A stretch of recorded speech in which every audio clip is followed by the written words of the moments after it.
unmatched loyalty, formidable agility and ability, incredible bond with the handlers, tenacity to fight anti-India elements. Here's how India's premier Central Armed Police Force, the CRPF, trains humans' best friend to uphold national security.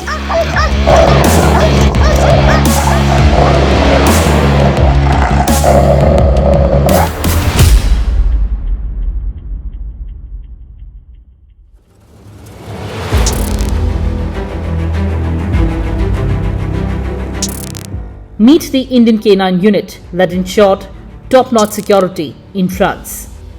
10 specially trained Indian dogs from the Central Armed Police Forces and Special Commando units were deployed in France to provide counter-terrorist and anti-sabotage security for the Paris Olympics. 2 canine teams were from the Central Reserve Police Force. You must have wondered how these dogs are trained to be so disciplined, smart and agile when in the job. Let's take you inside CRPF's premier dog breeding and training school.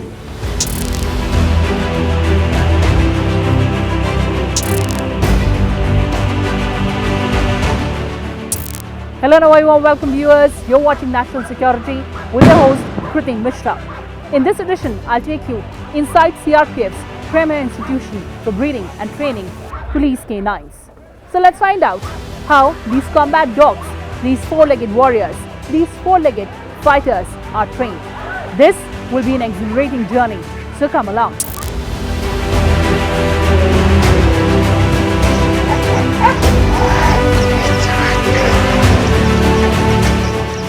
As of August 2024, the Dog Breeding and Training School of CRPF in Taralu has trained and deployed over 1,234 canine teams.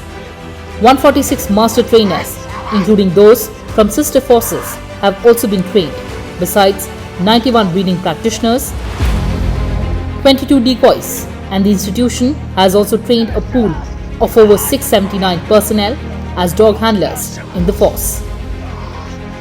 The basic dog handlers course is commenced when the pups turn 3 months of age. The handlers are summoned a month before bonding with the pups and socialization. Thereafter, they undergo a training module of 40 weeks before the fully trained canine teams are deployed for duties in the field. Canine teams trained at this institution have so far been instrumental in the recovery of over 5,800 kgs of explosives, besides other recoveries across various operational theatres of the country. For their operational achievements, these canine teams of the force have been decorated with 18 DG's Commendation discs. The dogs trained here serve the force for a minimum mandated period of 8 years, after which they are weeded out based on a medical evaluation test for their continuance. Thereafter, they are kept at the Retired Canine Rehabilitation Center, besides being adopted by handlers, force personnel, NGOs, or even civilians.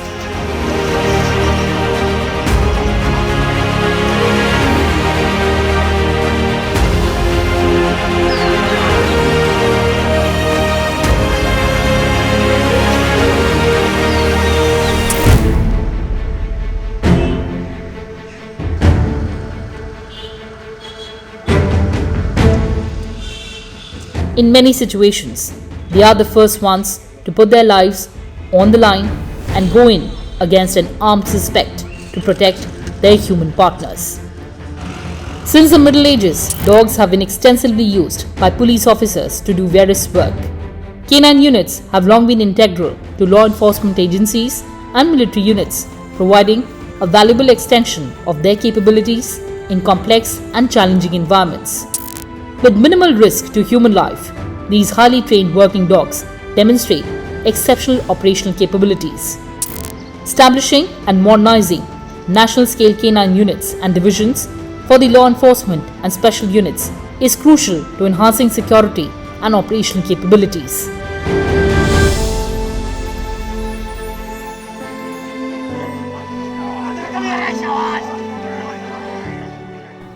that canines in CRPF are as valuable a member of the force as is the human element that goes into providing security.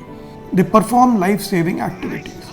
They have saved thousands of lives by way of sniffing explosives, particularly in the left-wing extremist affected areas of the country, be it Jharkhand, be it Bihar, and now the South Bastar region of Chhattisgarh. So we have something like 1,000 plus canines in CRPF. And over a period of time, in over 400 cases, they have sniffed and led to detection of nearly 6,000 kgs of explosives. The ceremonial occasions when we reward our own men who have performed excellently, we also reward the dog handlers as well as the particular canine who has performed excellently or led to a good detection of explosives.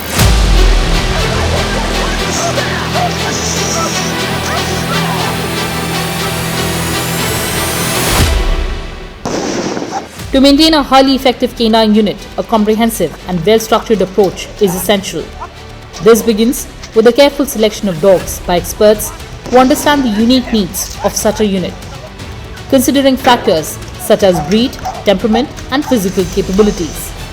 Once suitable candidates have been identified, basic training is conducted by experienced trainers with the support of a team of professional instructors and a master trainer to ensure a strong foundation for the dog's future work.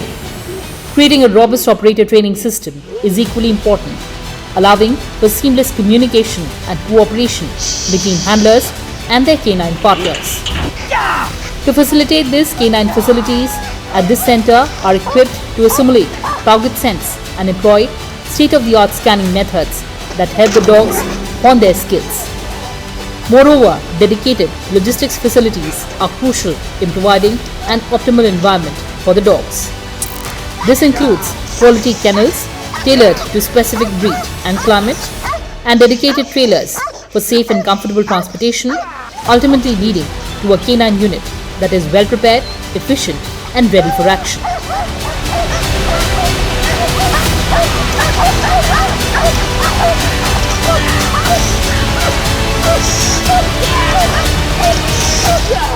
They also serve in very, very difficult circumstances, just like our men. So if we are looking at South Bastar area, for example, the temperatures run very high during summers. So while our men also cope up with that, the canines are the silent workers. They can't express themselves. But there I found that we, as leaders of the force, need to be cognizant of that aspect and take care of them as well. So when you start thinking of them, then it starts with providing proper kennels, housing for those canines when they are working in such difficult and say high temperatures. Then taking care of their health becomes very important.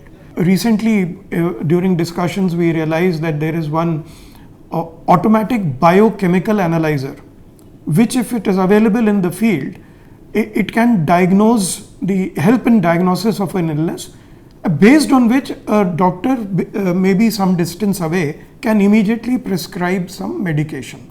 So this is one thing that we are in the process of doing and taking further.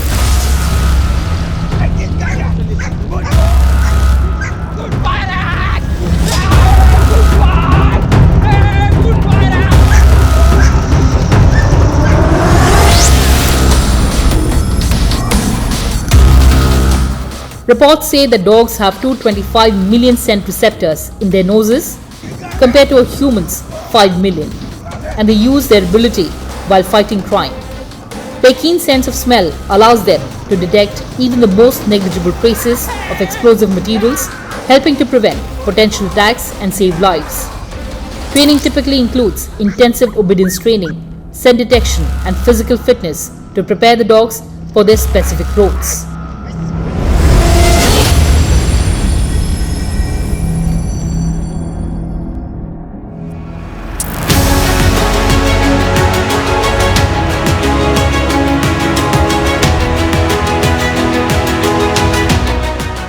Training is not about teaching the dog's circus tricks. Well, it is about controlling the dog in various situations that may be encountered during CRPF's work. The dog must be under its handler's control, and its handler must be able to direct it in different situations. Obedience includes getting the dog to sit, lie down, stay and separate at the handler's command. The dog must perform all the handler's commands willingly and precisely. Additionally, the dog must be social, get along with other dogs, and work well in the group.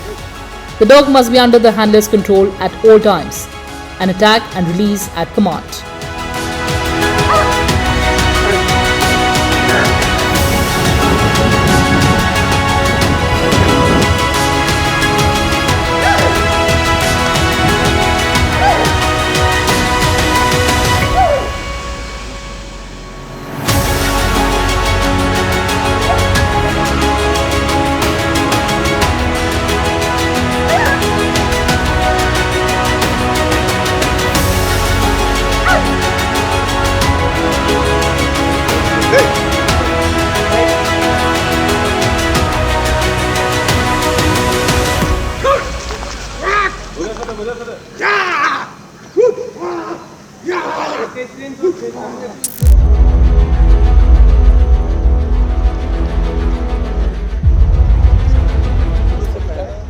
The most important aspect during the beginning of canine training is relationship building.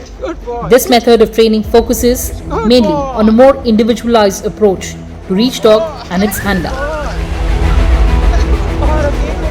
Relationship building is meant to foster communication and enhance the bond between the dog and the handler. If the desired behavior is not performed, the handler needs to understand the problem.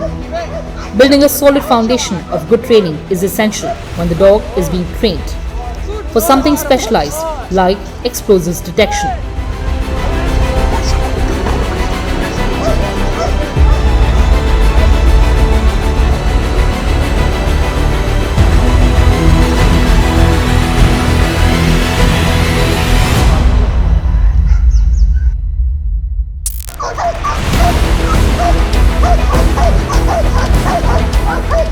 CRPF's canines are rewarded for their good work.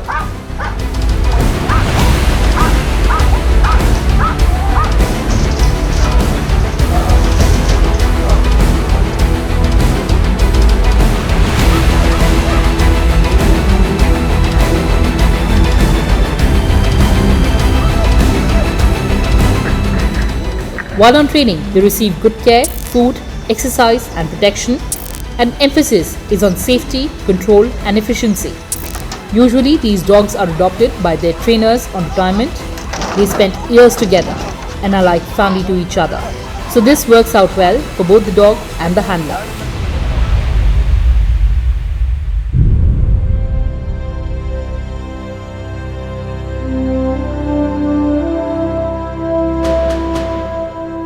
We also saw in a poignant ceremony, CRPF personnel gathered to bid adieu to a canine officer. The eyes of the handler welled up as he bid adieu to his best friend.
Canine units play a vital role in enhancing public safety and security.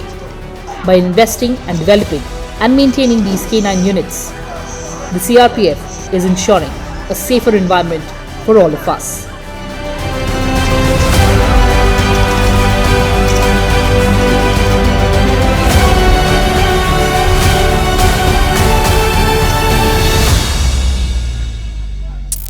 Going forward again, the thing is that we have to think of better ways of utilizing these canines.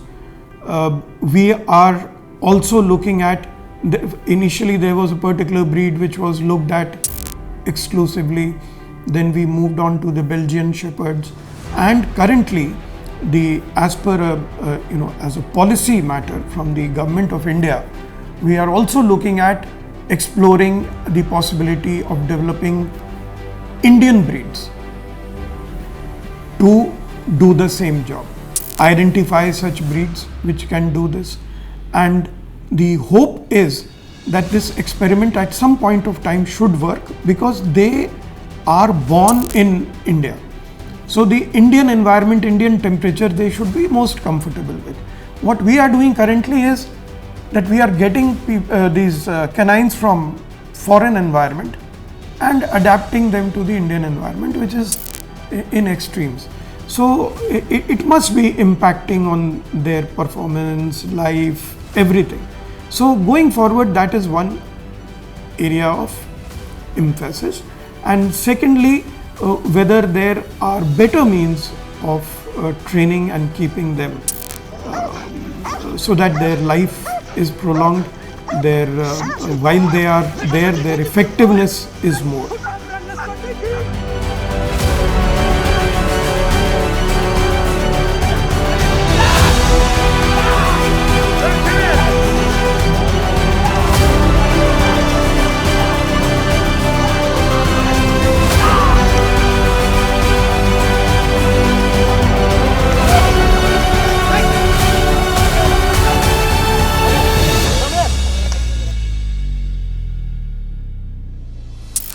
Well viewers, that's all we had for you in this edition.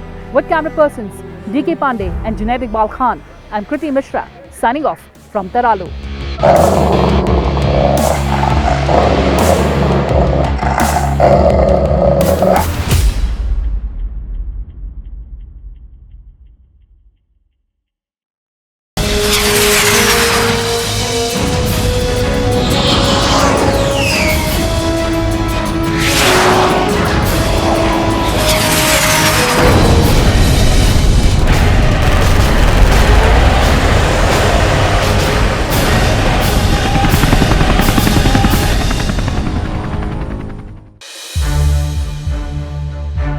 To watch more programs of Sansad TV, subscribe to our YouTube channel and don't forget to like and share them.